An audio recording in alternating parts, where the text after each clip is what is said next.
आदाब नाजरीन, आप देख रहे हैं गुलिस्तान न्यूज़। अभी तक का उर्दू खबरनामा लेकर मैं आपका मेज़बान गौहर कुछे आपकी खिदमत में हाजिर। तफसीलात से पहले अभी तक की सुर्खियों पर एक नज़र।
और अब पेश हैं खबरों की तफसील। जनूबी कश्मीर के अनंतनाग में फोर्सेस और मिलिटेंटों के बीच झड़प में एक मिलिटेंट हलाक हुआ है। पुलिस का कहना है कि बिजबेहरा के कलां इलाके में गुज़श्ता रात 9 बजे के करीब मिलिटेंटों की मौजूदगी की एक मुसद्दिक़ का इतला मिलने पर फौज, CRPF और SOG ने इलाके का मुहासरा किया और आज अल सुबह जो ऑपरेशन दोबारा शुरू किया तो इलाके में मौजूद मिलिटेंटों ने फोर्सेस की तलाशी पार्टी पर गोलियां चलाई, जिसके बाद फोर्सेस ने भी गोलियों का इस्तेमाल किया।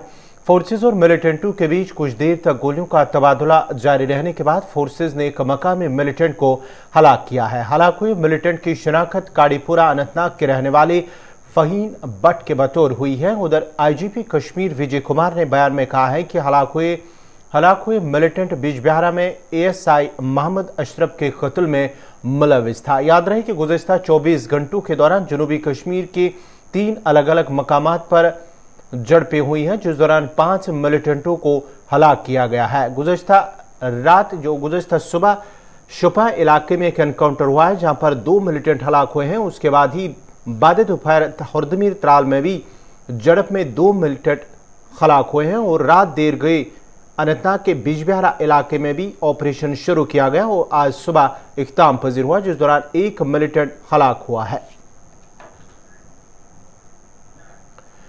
लेफ्टिनेंट गवर्नर इंतजामिया ने जम्मू कश्मीर में सरकारी महकमों के केसों की पैरवी करने के लिए श्रीनगर और जम्मू अजला में कायम मातहत अदालतों के लिए 51 वकला स्टैंडिंग काउंसिलों को 1 साल की मुद्दत के लिए तैनात किया है। महकमे कानून, इंसाफ और पार्लिमानी अमूर के सेक्रेटरी की जानिब से जारी आर्डर में कहा गया है कि महकमों, कॉरपोरेशनों, नीम खुदमुख्तार इदारों के मुकदमात का दिफा करने के लिए वकला की स्टैंडिंग काउंसिलों के तौर पर तैनाती को मंजूरी दी गई है। हुक्मनामे में कहा गया है कि वकला की तैनाती 1 साल की मुद्दत के लिए होगी, ताम किसी भी सरकारी एहलकार के साथ किसी गैर इखलाकी अमल, बदनज़मी या महकमे के अदम इत्मीनान की सूरत में मज़कूरा वकील को बगैर किसी नोटिस के फौरी तौर पर बरतरफ किया जा सकता है। उन वकला को माहाना 8,000 रुपये का मुशारा दिया जाएगा, जबकि अखराजात के तौर पर हर जवाब और तहरीरी बयान को दाखिल करने के लिए मुतल्लिका महकमे के जरिए 1,000 रुपये फराहम किया जाएगा। मरकज के ज़ेर इंतजाम जम्मू कश्मीर की इंतजामिया के पास तमाम मुलाजमीन का डेटा अपडेट नहीं है। बुनियादी तौर पर बार बार हिदायत के बावजूद centre light personal information system पर मालूमात फराहम करने में महकमों की सुस्त रवि की वजह से ये अमल मुकम्मल नहीं हो सका, जिसके सबब हुकूमत को मुलाजिम दोस्त इस्लाहात लाने में दुश्वारी का सामना करना पड़ रहा है। सेंट्रल पर्सनल इंफॉर्मेशन सिस्टम का दायराकार मुलाजमीन के प्रोफाइल्स और साथी दफातर को तैयार करना अमल का मकसद है, जबकि उनकी तरक्की, तबादले या रिटायरमेंट होने के लिए इस अमल को मुकम्मल किया जाना था। ताहम बावजूद इसके कोई अमल नहीं हो सका। उसका मकसद तमाम मुलाजमीन को मुस्तकबिल के हवाले जात के लिए एक मुनफरिद मुलाजिम शनाख्ती नंबर तफवीज़ करना भी है ताकि उन्हें नौकरी के दौरान और बाद में मुश्किलात से नजात मिले। इस अमल के मुताबिक तमाम इंतजामी सेक्रेटरियों और महकमे के सरबराहान को हिदायत की गई है कि वो अपने महकमों में काम करने वाले तमाम अफसरान एहलकारों के डेटा को 30 नवंबर तक या इससे पहले अपडेट कर लें। 2021 में इस सिलसिले में एक्शन टेकन रिपोर्ट जीएडी के साथ शेयर की गई है। तमाम महकमों की तरफ से कोई पेशरफ्त नहीं हुई, जिसके नतीजे में 2 दिसंबर 2021 को जनरल एडमिनिस्ट्रेशन डिपार्टमेंट ने दोबारा सर्कुलर जारी करने और 15 दिसंबर तक टाइम फ्रेम में तोसी के बावजूद इस साल के आखिरी लम्हात में भी 40% सरकारी मुलाजमीन मुख्तलिफ महकमों में बगैर वेरिफिकेशन के खदमात अंजाम दे रहे हैं। महकमे मौसमियात का कहना है कि आज शाम से वादी के मौसम में एक बार फिर तब्दीली आएगी, जिसके बाद 28 दिसंबर तक वादी के कई इलाकों में हल्की और दरमियाना दर्जे की बर्फबारी और बारिशों का इम्कान है। महकमे मौसमियात के डायरेक्टर सोनम लोटस ने कहा है कि पेशगोई के मुताबिक 24 दिसंबर की शाम तक वादी में कहीं कहीं हल्की 28 दिसंबर की शाम तक वादी में कहीं कहीं हल्की बर्फबारी, जबकि लेह श्रीनगर शहरा में 8 इंच और लद्दाख के दीगर इलाकों में हल्की बर्फबारी रिकॉर्ड की गई है। उन्होंने कहा है कि पहले से जारी एडवाइजरी के मुताबिक जम्मू कश्मीर में 26 दिसंबर को मगरबी हवाएं फिर से दाखिल होंगी, जिसका असर मैदानी इलाकों में कम लेकिन बालाई इलाकों में ज्यादा रहेगा। उन्होंने कहा कि 26 की यानी कि आज शाम से 28 दिसंबर की दोपहर तक मौसम खराब रहेगा और इस दौरान वादी के मैदानी इलाकों में 1 इंच, बालाई इलाकों में दरमियाना दर्जे से 5 से 6 इंच बर्फबारी होगी और जोजिला के अलावा लद्दाख के दीगर इलाकों में भी दरमियाना दर्जे की बर्फबारी हो सकती है। उन्होंने कहा कि 27 दिसंबर को वादी के बालाई इलाकों में 1 फुट तक बर्फ गिर सकती है। उनका मजीद कहना था कि मौसम की पेशगोई के इम्कानात 60% हैं और दिसंबर के आखिर तक किसी बड़ी बर्फबारी का कोई इम्कान नहीं है। इस बीच जम्मू कश्मीर के कुछ एक इलाकों में मतला अबरालूद रहने के सबब दर्ज हरारत में बेहतरी आई है, वहीं कुछ इलाकों में तनजुली देखने को मिली है। महकमे मौसमियात ने कहा है कि श्रीनगर में गुज़िश्ता रात दर्ज हरारत 1.7 डिग्री, गुलमर्ग में -5.1 और पहलगाम में -5.1 डिग्री रिकॉर्ड किया गया। वहीं लेह में -10.2, करगिल में 6.4 और द्रास में -13.4 डिग्री सेल्सियस रिकॉर्ड किया गया। मुल्क में 15 से 20 साल तक की उम्र के अफराद की टीकाकारी 3 जनवरी 2022 से शुरू की जा रही है। इसके अलावा जनवरी के महीने में ही तिबी एहलकारों, फ्रंटलाइन वर्कर्स और मुअम्मर अफराद के लिए कोरोना की एहतियाती खुराक फराम किए जाने का भी ऐलान किया गया है। गुज़िश्ता रात वज़ीर-ए-आज़म नरेंद्र मोदी ने कहा है कि यह फैसला कोरोना के खिलाफ मुल्क की लड़ाई को तो मजबूत करेगा ही, साथ ही स्कूलों में जा रहे बच्चों और उनके वालिदैन की तशवीश को भी कम करेगा। वज़ीर-ए-आज़म ने मजीद कहा कि तिबी एहलकारों का मुल्क को महफूज रखने में अहम किरदार है। वह कोरोना मरीजों की खदमात में काफ़ी वक्त गुजारते हैं, लिहाजा हेल्थ केयर और फ्रंटलाइन वर्कर्स को 10 जनवरी 2022 से वैक्सीन की एहतियाती खुराक फराम की जाएगी। इसके अलावा पहले से ही किसी बीमारी में मुब्तला 60 साल से ज्यादा उम्र के बुजुर्गों को भी उनके डॉक्टरों की सलाह पर वैक्सीन की एहतियाती खुराक 10 जनवरी 2022 से ही शुरू की जाएगी। आज देश में 3000 से ज्यादा पीएसए ऑक्सीजन प्लांट्स काम कर रहे हैं। 4 लाख ऑक्सीजन सिलेंडर्स देश भर में दिए गए हैं। राज्यों को जरूरी दवाओं की बफर डोज तैयार करने में सहायता की जा रही है। उन्हें पर्याप्त टेस्टिंग किट्स भी मुहैया कराई जा रही है। हमारे देश में जल्दी ही नेजल वैक्सीन और दुनिया की पहली डीएनए वैक्सीन भी शुरू होगी। साथियों, कोरोना के खिलाफ भारत की लड़ाई शुरू से ही वैज्ञानिक सिद्धांतों, वैज्ञानिक परामर्श और वैज्ञानिक पद्धति पर आधारित रही है। साथियों, 15 साल से 18 साल की आयु के बीच के जो बच्चे हैं, अब उनके लिए देश में वैक्सीनेशन प्रारंभ होगा। 2022 में 3 जनवरी को सोमवार के दिन से इसकी शुरुआत की जाएगी। ये फैसला कोरोना के खिलाफ देश की लड़ाई को तो मजबूत करेगा ही, स्कूल कॉलेजों में जा रहे हमारे बच्चों की और उनके माता पिता की चिंता भी कम करेगा। साथियों, हम सबका अनुभव है कि जो कोरोना वॉरियर्स हैं, हेल्थ केयर और फ्रंटलाइन वर्कर्स हैं, इस लड़ाई में देश को सुरक्षित रखने में उनका बहुत बड़ा योगदान है। वो आज भी कोरोना के मरीजों की सेवा में अपना बहुत समय बिताते हैं। इसलिए प्रिकॉशन की दृष्टि से सरकार ने निर्णय लिया है कि हेल्थ केयर और फ्रंटलाइन वर्कर्स को वैक्सीन की प्रिकॉशन डोज भी प्रारंभ की जाए।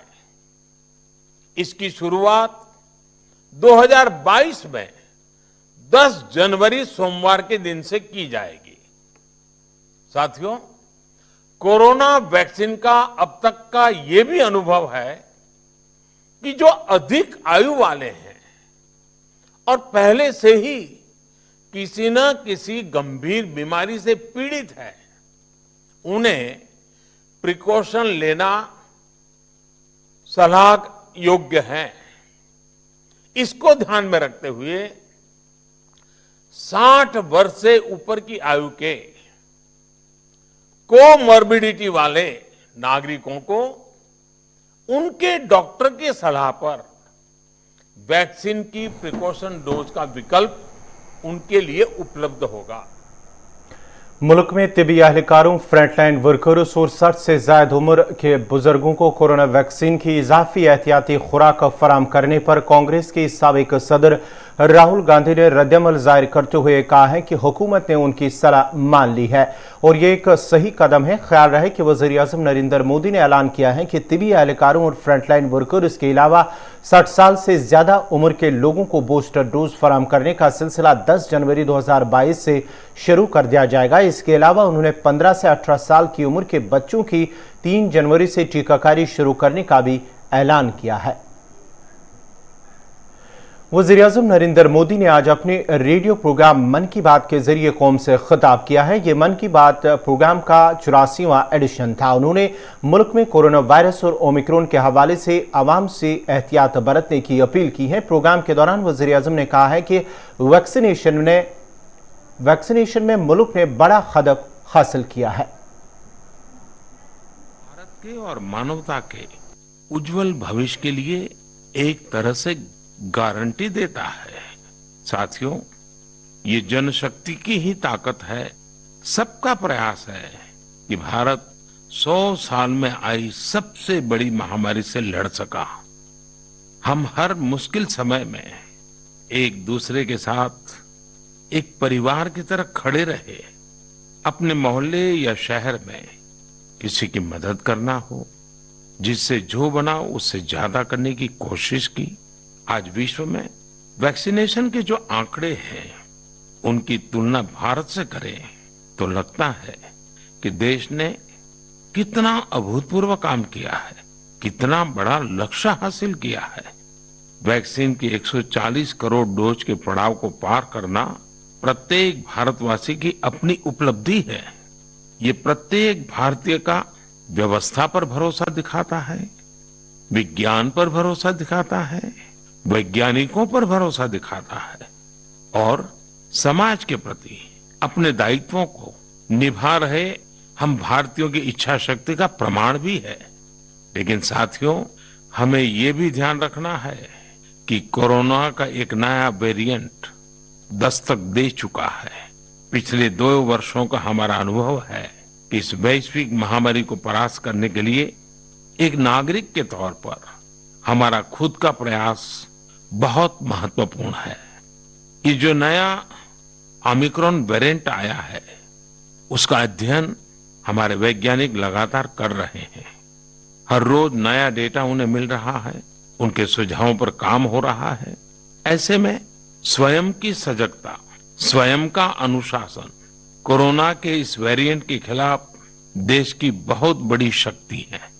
हमारी सामूहिक शक्ति ही कोरोना को परास्त करेगी। इसी दायित्व बोध के साथ हमें 2022 में प्रवेश करना है। मेरे प्यारे देशवासियों, महाभारत के युद्ध के समय भगवान श्री कृष्ण ने अर्जुन को कहा था, नभः स्पुरुषम दीप्तम, यानी गर्व के साथ आकाश को छूना। ये भारतीय वायुसेना का आदर्श वाक्य भी है।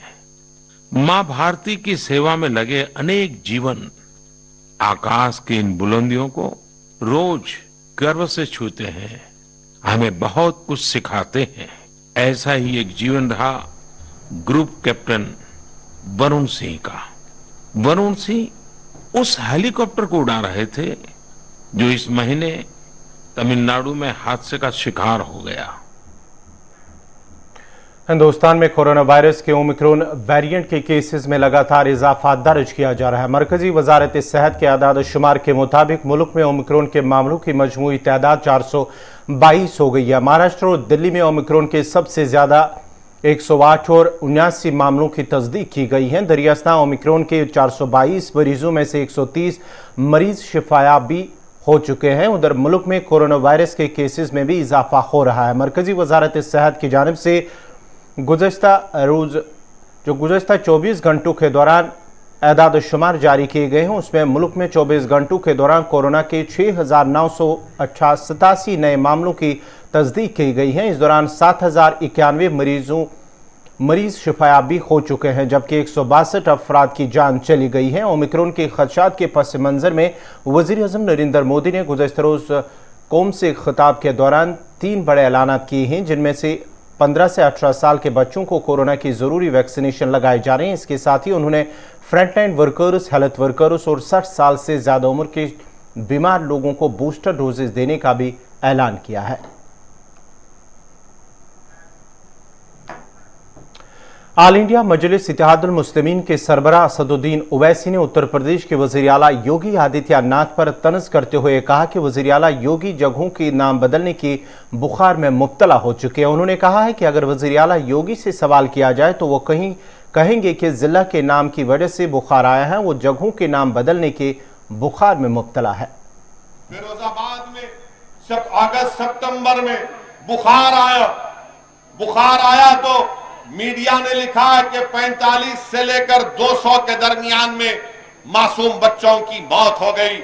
इसका जिम्मेदार कौन है? इसका जिम्मेदार बीजेपी की सरकार है। आप बताइए कि टाइफाइड हो जाता है, मलेरिया हो जाता है, क्या क्या हो जाता है। पेड़ के नीचे बच्चों को लिटाकर वहां पर उनको ड्रिप दिया जा रहा था। उत्तर प्रदेश में बीजेपी की सरकार है। अब आप जाकर अगर बाबा से कहेंगे, मुख्यमंत्री से, कि अगस्त सितंबर में 45 और 200 के दरमियान में बच्चों की मौत हुई, तो बाबा बोलेंगे नाम फिरोजाबाद है इसलिए बुखार आ गया। बाबा के दिमाग पर ये नाम को हटाने का बुखार है। मुख्यमंत्री के दिमाग में ये नहीं आता कि बच्चे क्यों मर रहे हैं। बच्चे इसलिए मर रहे हैं क्योंकि बीजेपी की सरकार ने फिरोजाबाद में सिर्फ 17 पब्लिक हेल्थ सेंटर्स कायम किए। डॉक्टर का इंतजाम नहीं है, दवाएं नहीं है, कुछ नहीं है, मगर बाबा कहेंगे कि नाम बदल दो फिरोजाबाद का, बुखार नहीं आएगा, बच्चे नहीं मरेंगे। नाम बदलने से कुछ नहीं होता, काम करना पड़ेगा। मगर जहां कहीं भी नाम फिरोजाबाद होगा, नाम बदल दो, नहीं सुने ठोक दो, नहीं सुने जेल में डाल दो। ये इनकी पॉलिसी रही है। फिरोजाबाद मरकजी वजीर ज़राअत नरेंद्र तोमर के जरिए कवानीन को वापस लाने वाले बयान पर किसानों ने बरहमी का इजहार किया और इंतबाह देते हुए कहा है कि वो दिल्ली से वापस जरूर आए हैं, लेकिन उन्हें वापस लौटने में ज्यादा देर नहीं लगेगी। नरेंद्र तोमर ने महाराष्ट्र में मुनक्कदा एक तकरीब से कहा था कि मुल्क की आज़ादी के बाद एक बड़ा फैसला लिया गया था और हम सिर्फ एक कदम पीछे हटे हैं, हुकूमत दोबारा आगे बढ़ेगी। वज़ीर ज़राअत तोमर ने नागपुर महाराष्ट्र में कहा है कि मुल्क की आज़ादी के बाद किसानों को ज़्यादा मुनाफा फराहम करने के मकसद से ज़रूरी क़वानीन लाए गए थे। ये एक बेहतर इस्लाह थी, हम एक कदम पीछे हटे हैं, हुकूमत आगे बढ़ेगी। ज़राअत में तब्दीली की ज़रूरत है, इस पर किसान लीडर जगतार सिंह ने कहा है कि दिल्ली से चले आए हैं लेकिन हमें वापस लौटने में ज़्यादा देर नहीं लगेगी। उन्होंने कहा कि अगर किसान लीडर आवाज़ देंगे तो दिल्ली हो या महाराष्ट्र, लाखों किसान दोबारा वहां पहुंच जाएंगे। हम इन कवानीन को नाफिज नहीं होने देंगे जो किसानों के मफाद में नहीं है। ईरान ने कोरोना वायरस की नई किस्म ओमिक्रॉन के तेजी से बढ़ते हुए केसेस की वजह से पड़ोसी ममालिक के साथ अपनी सरहदें बंद कर दी है। ईरानी कस्टम्स के तर्जुमान रुहुल्लाह लुत्फी ने कहा है कि कोरोना वायरस से निपटने के लिए कौमी सदर दफ्तर के फैसले के मुताबिक गैर मुल्की शहरियों का ईरान में दाखिला 15 दिनों के लिए ममनू है। उन्होंने वाज़ेह किया है कि उन ममालिक में तुर्की, अफगानिस्तान, पाकिस्तान, अजरबैजान, आर्मेनिया और इराक शामिल है। तर्जुमान ने कहा है कि सिर्फ उन लोगों को ईरान में दाखिले की इजाज़त होगी जिनके पास स्टूडेंट, मेडिकल और वर्किंग वीज़ा है और रिहायशी इजाज़तनामे होंगे। ईरान में 19 दिसंबर को ओमिक्रॉन स्ट्रेन का पहला केस सामने आया था। नाजरीन, इसी के साथ ही अभी तक का उर्दू खबरनामा इख्तिताम पज़ीर हुआ चाहता है। अपने मेज़बान गौहर कुछे को इजाज़त दीजिए। अल्लाह।